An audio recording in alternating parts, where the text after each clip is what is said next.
Neizvesno se useljava u srca gledalaca dok se timovi pripremaju za početak. Sudija baca pločicu, utakmica je počela! Kalida gradi se bor za pločicu, udarac i pogodak! Ne, pogledajte tu odbranu! Pak do Mareja, Marej se probija kroz odbranu opalog lista, pokušava da izvuče vratara, puca i...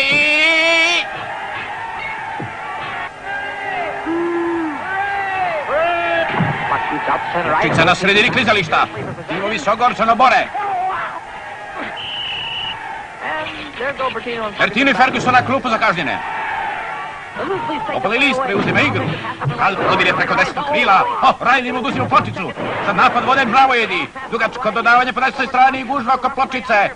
Malo gruba igra oba tima pokušava da pokušaju pogodak i sirena označava kraj prve trećine.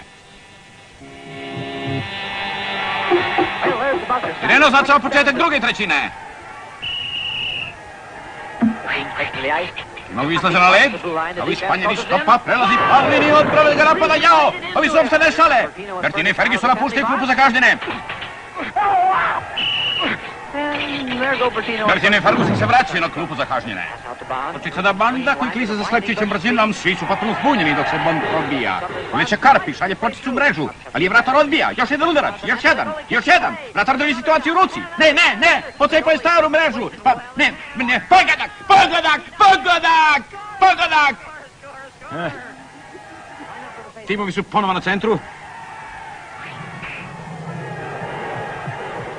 Gužva i pločica se zaustavlja na drugoj strani. Igra se nastavlja, Reeves oduzima pločicu Williamsu, presreće ga Shaw, dodaje Adelquistu koji protura pa, Reedu u sredini, a Rajpe puca. Ispreću mu se sudija. Još jedna lepa odbrana, izbacuje pločicu, ali niko ne može da zaustavi. Timovi se bora za pločicu, svi su povakritali. Ryle puca, Pagli puca, svi puci, pogodak! Još jedan, vratari su sa nogama, ali imaju pune ruke posla. Rezultat se vrtoglavo menja, 326-327. Izvanredno, svi su se izmesili, koš, eskiviraj, napadaj, tu svišta, predno, šahmat. Eto zašto kažemo da je hokej sport gledalaca.